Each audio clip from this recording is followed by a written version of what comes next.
आइए, सुनिए, देखिए, समझिए सनातन सत्य। जैसी दृष्टि वैसी सृष्टि, दृष्टि विज्ञान। कुदरत, कुदरती रचना एवं कुदरत के कानून से शाश्वत सुख की प्राप्ति। जोधपुर के परम पूज्य महात्मा उपासक प्रोफेसर डॉक्टर सोहन राज तातेड़ के निर्देशन में सनातन सत्य। जैसी दृष्टि वैसी सृष्टि, दृष्टि विज्ञान।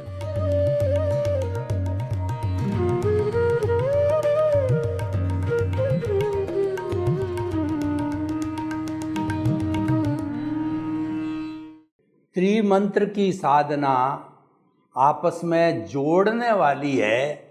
ये सभी धर्मों का सर्वधर्म समभाव है, सभी धर्मों का समन्वय है और ये मानव धर्म की ओर इंगित करता है।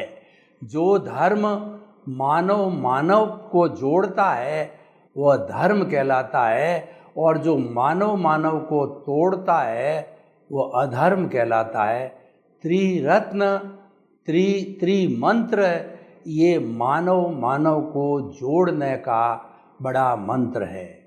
भाई और बहनों, मातृशक्ति को नमन। आज का हमारा बहुत ही सुंदर विषय है आश्रव एवं बंध।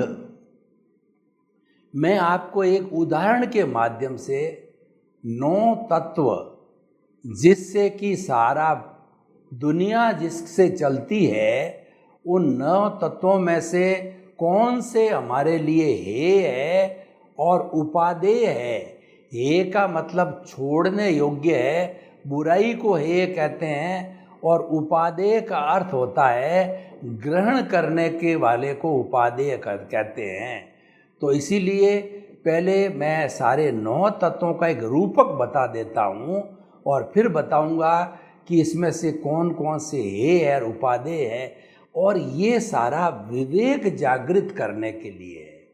व्यक्ति को अच्छा बनना है या बुरा बनना है, उसके लिए व्यक्ति को गाइडेंस चाहिए। तो अच्छाई बुराई का भेद सबसे बड़ा गाइडेंस है और उसका भेद करने के लिए हमारे धार्मिक शास्त्रों के अंदर ये मुख्य रूप से 9 तत्व दिए गए हैं। इसमें पूरे ब्रह्मांड का सिस्टम, हमारे जीवन का सिस्टम जो है बना हुआ है कि किस तरीके से एक व्यक्ति जो है हे को छोड़ करके उपादेय को ग्रहण करके एक आइडियल इंसान बन सकता है और वो पूर्ण जागृति रखे तो वो भगवान भी बन सकता है। तो देखिए, मैं आपको एक रूपक बताता हूँ कि एक बिल्कुल साफ सुथरा तालाब है। उस तालाब को जो है हम मोक्ष की संज्ञा देते हैं और उसके बाद के अंदर वो उसको जो है वो मोक्ष की संज्ञा दी गई है और उसके तालाब को जो है जीव की संज्ञा दे दी हमने। तो उसके बाद के अंदर तालाब जिन चीज़ों से बना हुआ है, जिन ईंटों से गारे से बना हुआ है, उसको अजीव का जो उपमा दी गई है, जीव अजीव। अब क्या है कि उस तालाब को भरने के लिए जो है वो बाहर जो बारिश का पानी है, नहर का पानी है, वो डालने के लिए हमने एक नाला लगाया। उस नाले को हम आश्रव कहते हैं, यानी पानी भीतर आने का एंट्रेंस। हमारे घर के अंदर जो दरवाजे लगाए जाते हैं वो घर में एंट्री के लिए होते हैं। तो हमारी आत्मा के अंदर, यानी आत्मा रूपी जो तालाब के अंदर पानी यानी कर्म रूपी पानी आने के लिए वो आश्रव रूपी नाला लगाए, रूपक है, आश्रव रूपी नाला लगाया गया है। और उस आश्रव में से जो है वह गंदा पानी भी आ सकता है, साफ पानी भी आ सकता है। जैसी पानी की स्थिति होगी तो साफ पानी को हम कहते हैं पुण्य और गंदे पानी को हम पाप कहते हैं। अशुभ जीव की अशुभ प्रवृत्ति से जो है वो पाप का बंध होता है, शुभ प्रवृत्ति से पुण्य का बंध होता है, और जब वो प्रारब्ध और उदय में आते हैं, पुण्य और पाप जो है वह व्यक्ति को सुख दुख की अनुभूति कराते हैं, वो अनुभाग देते हैं, और व्यक्ति को उदय और प्रारब्ध के अनुरूप के अनुसार जो है उस व्यक्ति को जो है वह वैसा भोगने के लिए विवश करते हैं। तो जीव अजीव पुण्य पाप आश्रव, अब क्या है कि हमें उस पानी को बंद करना है। तो हमने जो नाला बनाया था, जो तालाब के लिए, उस नाले को सीमेंटेड कर देते हैं, तो वो पानी आना जो है वह बंद हो गया। तो पानी आना बंद हो गया, उसको हम संवर कहते हैं। यानी पापकारी प्रवृत्ति को आत्मा में कार्बन शरीर में इकट्ठा करने के लिए हमने रोक लगा दी, उसको संवर कहते हैं, त्याग कहते हैं, प्रत्याख्यान कहते हैं। हमने आश्रव को रोक दिया, वह संवर कहलाया। अब क्या है कि पानी आना बंद हो गया, और जब पानी आना बंद गया है तो अब हमें उस तालाब की सफाई करनी है। तो भीतर जो कुछ भी अच्छा या बुरा, गंदा या साफ पानी आया, उसको निकालने के लिए हमने पंप लगा दिया। पंप निकाल करके और वो पानी बाहर जाने लग गया उस तालाब के बाहर, उसको हम निर्जरा कहते हैं। निर्जरा का अर्थ होता है dissociation of the Karma from the causal body और फ्रॉम द सोल। हमारी कॉजल बॉडी के साथ में कर्म जुड़े हुए हैं और वो सारे सोल पर चिपके हुए हैं। तो एक ही बात है, सोल से कर्मों का अलग होना या कॉजल बॉडी से जो कर्मों का अलग होना, क्योंकि वह उन सब कॉजेज की, उन सब कर्मों की बॉडी को कॉजल बॉडी कहते हैं, वह निर्जरा कहलाती है। तो आश्रव संवर निर्जरा बंध, बंध का अर्थ होता है कि जुड़ना। ये जो अंदर जो हमारे कर्म आए हैं, यानी जो वो गंदा और साफ पानी जो भीतर आया हुआ है, तो वह पानी जो है वह एक मेघ हो गया तालाब के अंदर जाकर के, तो ये जुड़ गया। इस जुड़ने को बंध कहते हैं। उसी तरीके से हमारी आत्मा के साथ में इन कर्मों का जुड़ना जो है ये बंध कहलाता है। ये बंध अज्ञान है। जब इस बंध को तोड़ दिया जाता है तो चेतन अलग हो जाता है, जड़ अलग हो जाता है, वो मुक्ति की अवस्था हो जाती है। तो बंध है वो हमारा अज्ञान है, और अंतिम तत्व है वो मोक्ष। मोक्ष का अर्थ ये हुआ कि जब हमने बंध को काट दिया, जब हमने अज्ञान को हटा दिया, हमने कॉजल बॉडी कहिए, लिंग शरीर कहिए, कर्म शरीर कहिए, कर्म रज कहिए, जो आत्मा के साथ जितनी अशुद्धि जुड़ी हुई थी उसको साफ कर दिया, तो वो 24 कैरेट का साफ सोना हो गई। और वह जो है फिर मुक्ति की अवस्था होती है, वो मोक्ष की अवस्था होती है। फिर ये शरीर के अंदर वह नहीं रुकती है। तो ये एक रूपक है, उसको हम समय समय पर इस रूपक का उपयोग करेंगे।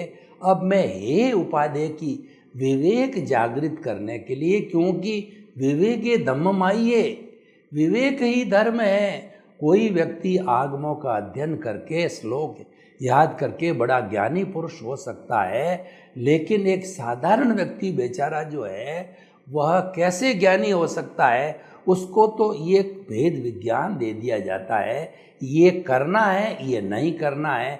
नहीं क्यों करना है कि ये बुरी चीज़ है, और करना किस लिए एक अच्छी चीज़ है। जब उसको इतना ज्ञान दे दिया जाता है, उसको विवेक बोलते हैं। इसलिए विवेक, कॉमन सेंस को धर्म कहा गया है। तो अब देखिए इसके अंदर से कौन कौन से हे उपादेय में एक एक तत्व के साथ चलता हूँ। पहले जो है चेतन तत्व, जो हमारा चेतन जो है हमारा जीव तत्व है। जीव की जो शुभ प्रवृत्ति है वो तो उपादेय है, और अशुभ प्रवृत्ति है वो हे है, छोड़ने के लिए कारण होती है। और ये भी दोनों आश्रव कहलाती है, क्योंकि आखिर जो है ये पुण्य और पाप दोनों बेड़ियाँ हैं। पुण्य और पाप का जब बंध होता है, दोनों बेड़ियाँ हैं। एक बेड़ी जो पुण्य है वो तो सोने की बेड़ी है, पाप है वो लोहे की बेड़ी है।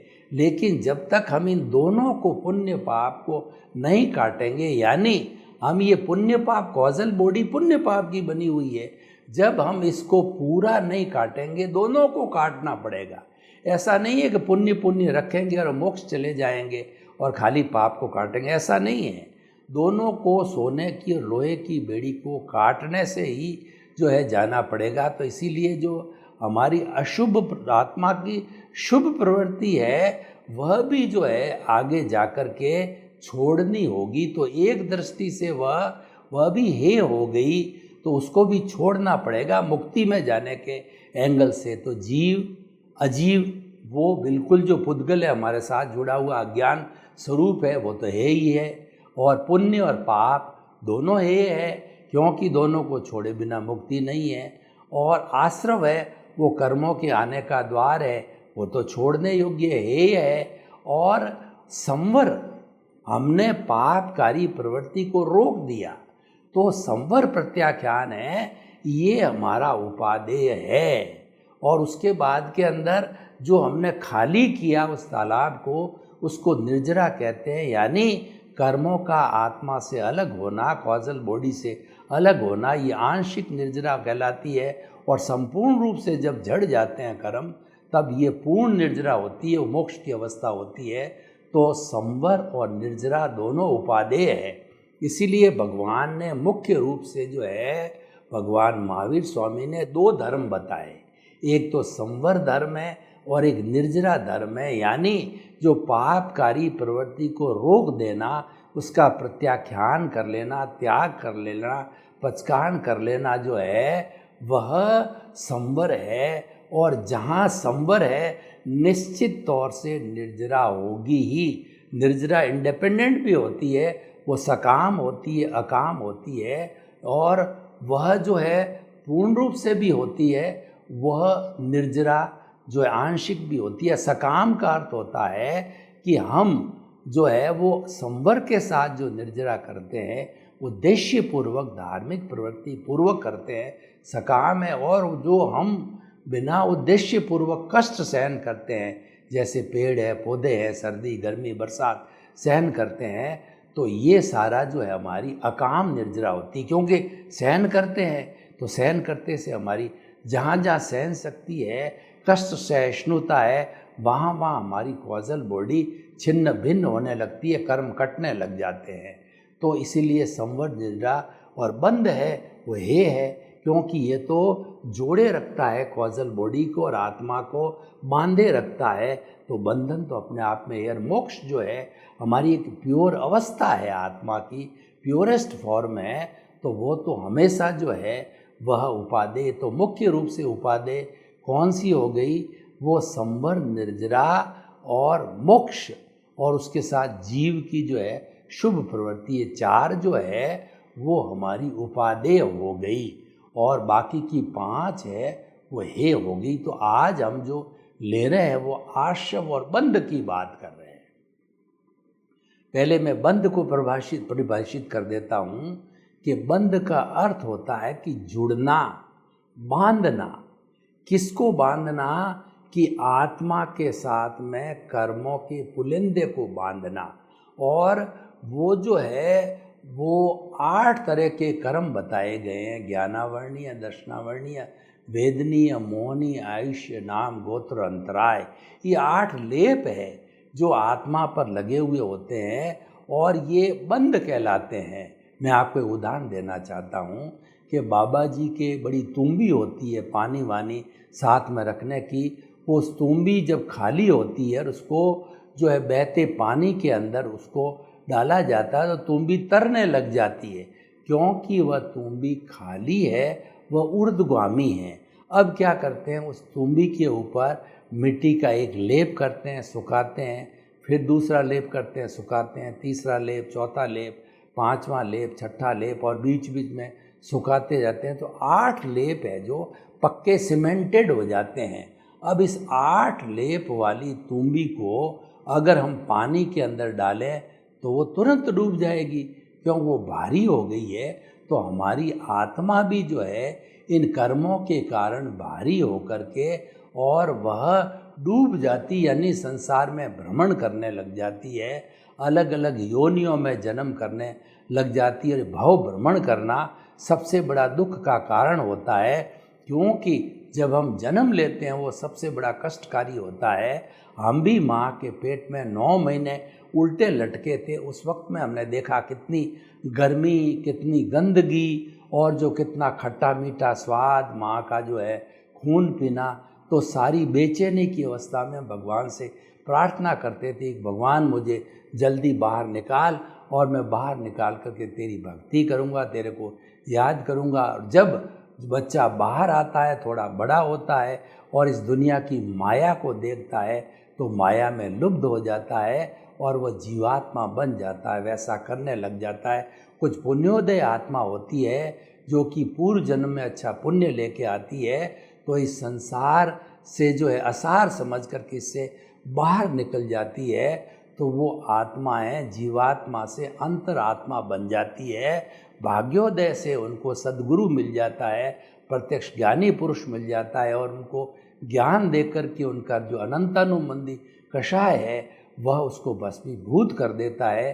तो उसको सम्यक दर्शन दे देते हैं। फिर नए कर्मों का बंध नहीं होता है, और होता भी अनंतानुबंधी के बाद में प्रत्यक्षानी अप्रत्यक्षानी संजलन होते हैं, तो वो इतने डाइल्यूट है कि वो डिस्चार्ज टाइप है, तुरंत कट जाया करते हैं। जो सबसे बड़ा कर्म बंधन जो होता है, गार्ड होता है, वो अनंतानुबंधी होता है, जो कि पत्थर पे लकीर बनाने के समान होता है। कितना कठोर पत्थर होता है, लकीर उसके ऊपर जो बनानी कोई सरल काम नहीं है, तो वह भस्मीभूत हो जाता है। तो हम बात कर रहे थे बंध की। ये बंध जो है आत्मा को भटकाता है, आत्मा को जो है अज्ञान से आत्मा का अज्ञान से जुड़ना बंध कहलाता है। आत्मा का कॉजल बॉडी से जुड़ना है, वो बंध कहलाता है। और ये बंध के लिए मैं आपको एक उदाहरण देना चाहता हूँ कि एक वेल फिनिश्ड की गई लकड़ी है, और अब हम उसको फर्नीचर बनाना चाहते हैं। तो हमारे पास में अच्छी अच्छी डिज़ाइन की सनमाइका है, तो सनमाइका को हम लकड़ी पर चेपना चाहते हैं, तो किसी गोंद वगैरह से तो चिपकेगी नहीं, रुकेगी नहीं। तब हम क्या करते हैं, फेविकोल लेते हैं हाई इंटेंसिटी का। तो फेविकोल को जब लकड़ी पे लगाया जाता है और उसको जो है सनमाइका को उसके ऊपर रख के प्रेस किया जाता है, थोड़े समय तक प्रेस करने से जो है वह उस पर चिपक जाती है। तो ये दोनों का फेविकोल है, दोनों को जोड़ने का काम करता है। तो ठीक उसी तरह से फेविकोल को आप बंद समझिए, ये बंद लगा देता है। ये कार्बन शरीर है, ये कॉजल बॉडी है, ये लिंग शरीर है, और यही भटकाने वाला है। और मुख्य यही चीज़ है, इसको काटना है। ये हमारी आत्मा के साथ में वेल्डिंग हो गया है। अज्ञान रूपी वेल्डिंग को काट देंगे तो जड़ अलग हो जाएगा, चेतन अलग हो जाएगा, तत्व। तो ये सारा जो है हमारा बन गया जो है बंध तत्व है। तो बंध है हमेशा हे होता है, इसको तोड़ने की कोशिश करनी है। और बंध टूटेगा कब कि कार्बन शरीर जब संपूर्ण रूप से आज़ाद हो जाएगा, झड़ जाएगा। झड़ता कैसे है मैं आपको बताता हूँ। कार्बन शरीर देखिए, जो अपने जो मधुमक्खियाँ होती है, ये क्या करती, शहद बनाती है। तो वो सबसे पहले छत्ता बनाती है, अलग अलग परागकण ला करके, और किसी भी दीवार के ऊपर जो है वो छोटे छोटे छेद करके उसके अंदर परागण डालती है। और उसके बाद के अंदर जो पकता है तो शहद टपकने लग जाती है। जब सारी शहद टपक जाती है, या कोई भी शिकारी उस शहद को टपका देता है करके, तो वो मक्खियाँ उड़ जाती है। पीछे खाली जो है छेद वाला एक छत्ता रहता है, जो मधुमक्खियों का छत्ता है, जिसमें न तो मधुमक्खियाँ हैं न शहद है। उसी तरीके से ये हमारे जो शहद टाइप है वो हमारे सब कर्म है, वो कि धीरे धीरे जो है वो हमारे निर्जरा हो गई। निर्जरा हमारे आश्रव कर्म जो करते हैं वो आश्रव के कारण, संवर के कारण करते हैं, और आते हैं वो आश्रव के कारण। तो आज हमारा विषय है वो आश्रव और बंध का है। तो बंध को हमने जो है पूरा विवेचन किया, हम आश्रव कहते हैं। आश्रव का मतलब कर्मों के आने का द्वार।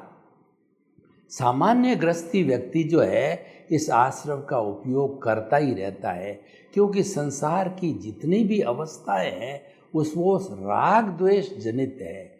वो हमें हमारा जो संसार है, हमारे आँखों के ऊपर जो है वो एक चश्मा लगा देते हैं। एक तो लाइक का चश्मा, दूसरा डिसलाइक का चश्मा। यानी मैं इस व्यक्ति को पसंद करता हूँ, इसको पसंद नहीं करता, ये वस्तु अच्छी है, ये वस्तु बुरी है, इस वस्तु को मुझे नहीं चाहिए, दूर फेंक दीजिए, इस वस्तु को लाके मुझे दीजिए। ये लाइक डिसलाइक, न तो वस्तु खराब है न व्यक्ति खराब है, लेकिन हमारा जो नज़रिया है, हमारी जो थिंकिंग है, नेगेटिव थिंकिंग है, वो हमने उसको जो अच्छा बुरा बनाया, नहीं राग द्वेष को जोड़ दिया। तो ये राग द्वेष मात्र आश्रव है। इसको हमारे धार्मिक ग्रंथों में 5 भागों में बांटा गया है कि जो कर्म आने का जो हमने द्वार बताया, नाला बताया, कौन कौन सी चीज़ें ऐसे वो आता है, तो उसको 5 भागों के अंदर पहला भाग है मिथ्यात्व।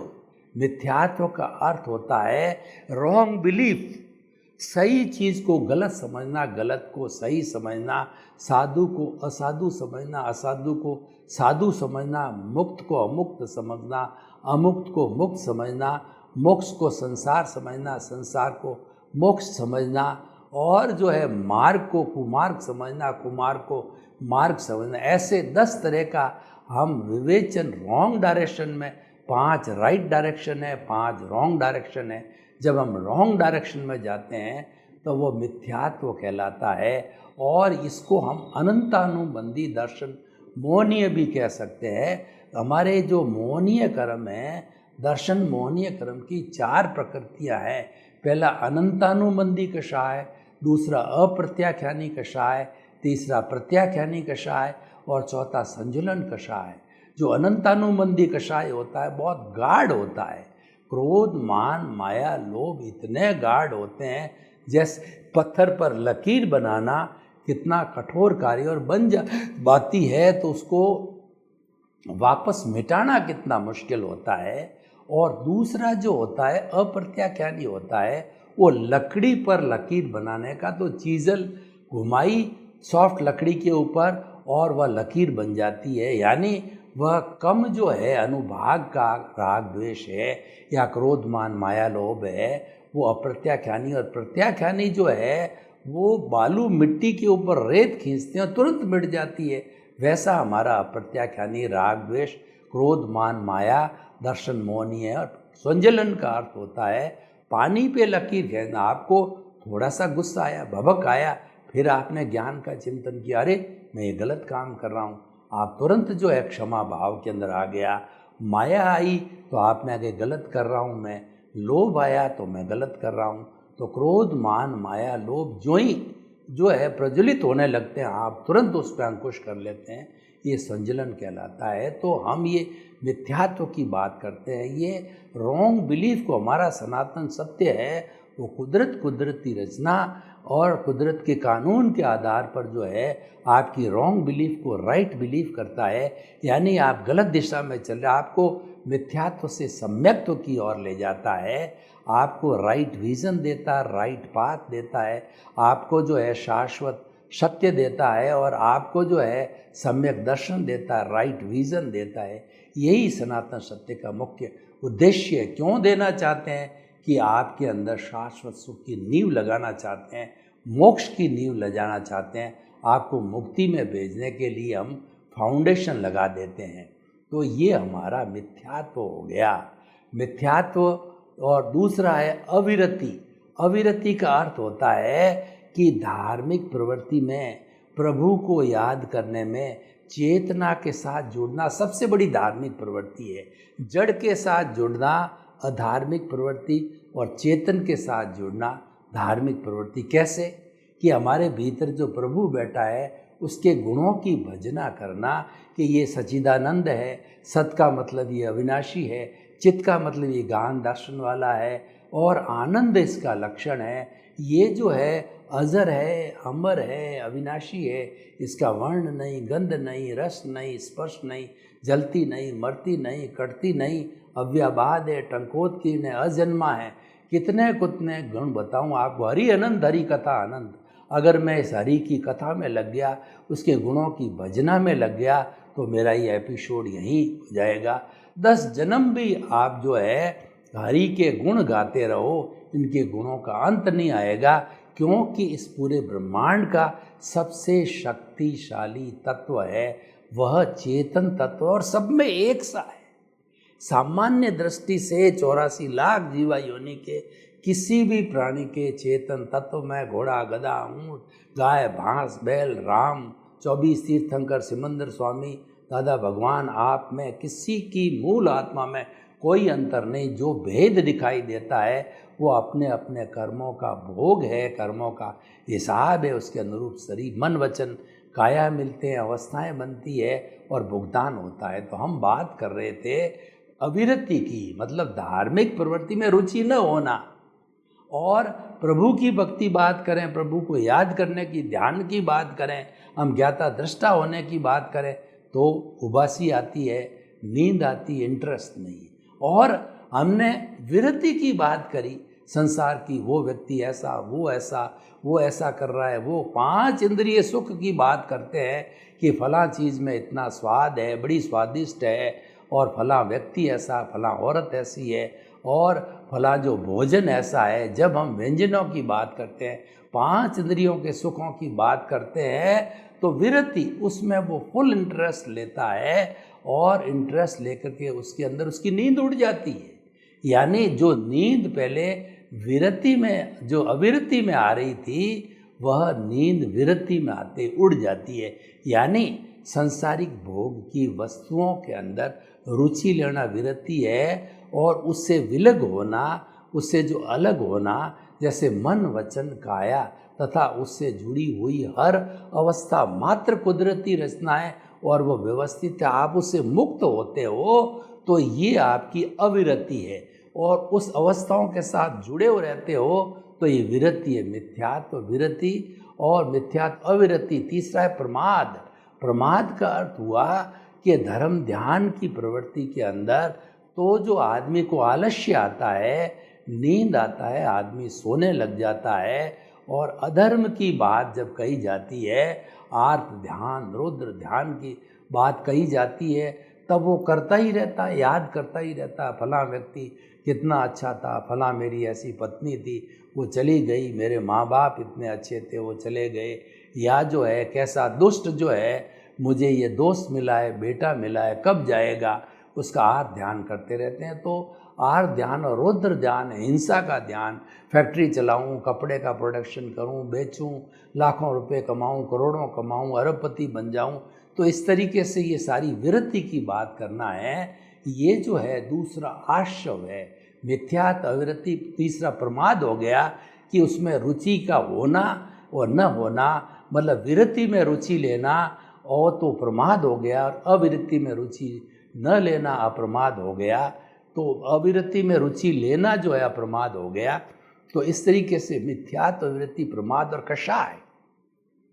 कषाय को क्रोध, मान, माया, लोभ को कषाय बोला जाता। 2 शब्दों में बात करें तो राग द्वेष होता है, एक शब्द में कषाय होता है, और इसको पुण्य पाप भी बोला जाता है, और इसको कर्म रज भी कहते हैं हम, और इसको अज्ञान भी कहते हैं। इसके कई अविद्या भी कहा जाता है, कई मोहनीय कर्म भी कहा जाता है, मोह का वटवृक्ष भी कहा जाता है। पर वो सारी बात एक ही, उसका भावार्थ एक ही है, वो सारा कषाय कहलाता है। यानी इस कषाय को क्रोध, अहंकार, माया, लोभ को इसकी प्रतिरोधात्मक शक्ति, समता भाव, हम हर चीज़ के अंदर समता रखें।